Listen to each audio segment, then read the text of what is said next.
नमस्कार चौहान साहब। हाँ जी, चौहान साहब, नमस्कार। कुछ दर्शकों के कमेंट थे कि पहाड़ी गाय ही क्यों रखे, अन्य नस्लें क्यों ना रखें। देखिए, पहाड़ी गाय अन्य नस्ल रख सकते हैं, लेकिन हिमाचल के जो निचले क्षेत्र है वहाँ पे तो रख सकते हैं। लेकिन हिमाचल में जो पहाड़ी क्षेत्र है वहाँ पे तो पहाड़ी गाय ही रखनी चाहिए, और क्योंकि ये इन्हीं का क्षेत्र होता है। जैसे आप देख रहे हैं यहाँ पे गाय जो है वो नीचे चल रही है, पहाड़ों पे चल रही है, तो चढ़ने उतरने में इनको बड़ी आसानी होती है। कद काठी इनकी छोटी होती है, रंग इनका काला होता है। अभी आपको लग ही रहा होगा कि ठंड यहाँ बहुत ज़्यादा है। अभी धूप तो है पर लेकिन ठंडी हवा चल रही है बहुत ज़्यादा, तो बर्फ़ भी पड़ती है। तो इस कारण से क्या होता है कि यहाँ पे जो दूसरी नस्लें हैं वो सरवाइव नहीं कर पाती तो कुछ लोग बोलते हैं कि इसका दूध बहुत कम देती है, हम दूसरी नस्लें रख सकते हैं, हमें इसमें तो दूध भी नहीं है, कोई फ़ायदा नहीं है इसको रख के। देखिए, आपको पता ही है कि दूध तो कम देती है, और कम देने का मतलब ये है कि दूध तो कम देती है, इनके अपने जो शारीरिक क्षमता के अनुसार ही ये दूध देती है।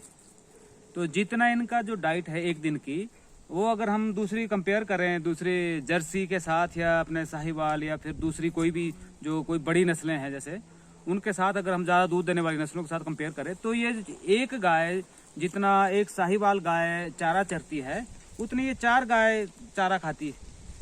तो खर्चा तो बराबर हो गया 4 गायों का, और दूध ये लगभग 2 किलो देती है लगभग। तो वो 8 किलो देती है, 10 किलो देती है। तो अगर 4 गाय का भी 2 किलो करके वो 8 किलो वो भी देती है फिर तो ये नहीं हो सकता कि कम देती है। लेकिन गुणवत्ता जो है ना, गुणवत्ता मतलब इस गाय से अधिक किसी गाय की होना मुश्किल है, ये दुर्लभ गाय है। और दूसरा क्या है कि पहाड़ों पर ना ये अपने आप से औषधियाँ चरती है अपने आप से। तो अभी आपको पता है हम तो टॉप ऑफ द हिल, अभी सबसे ऊपर पहाड़ की सबसे ऊंची चोटी पर है। तो यहाँ पे गाय अपने हिसाब से जो उसको ठीक लगता है वही चरती है। पत्ते होते हैं नीचे, ज़मीन के नीचे से वो औषधियाँ ऊपर उठी होती है, वो सब सारे पत्तों को खाती है। तो दूसरा क्या है कि इनका रंग जो है वो काला हो रहता है। काला रंग होने के कारण आप देख सकते हैं कि यहाँ पे आसमान जो है वो बिल्कुल नीला है, और बहुत सारे जगह जो है आपने नीला आसमान देखा भी नहीं होगा। बहुत सारी जगहों में आप इस तरफ दिखा सकते हैं, उधर को उस तरफ दिख रहा है, देखो सारा आप कहीं भी आसमान दिख रहा है।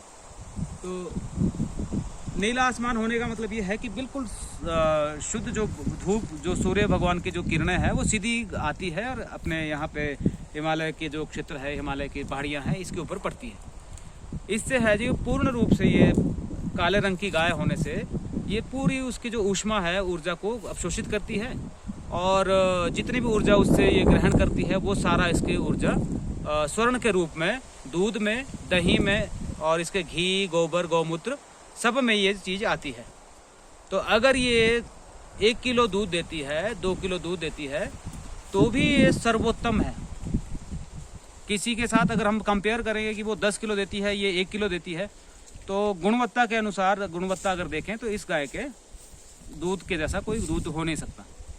बीमारियों के लिए तो दुनिया भर की जितनी भी बीमारियां हैं उन सब बीमारियों को ठीक करने के लिए आजकल हार्ट की सबसे ज़्यादा अधिक बीमारियां होती हैं लोगों को। तो ये इस काली गाय का जो दूध होता है, दूध, घी, वो उससे जितनी ब्लॉकेज होती है अंदर जो घी से, इससे तो वो सारी ब्लॉकेज को वो ठीक कर देता है।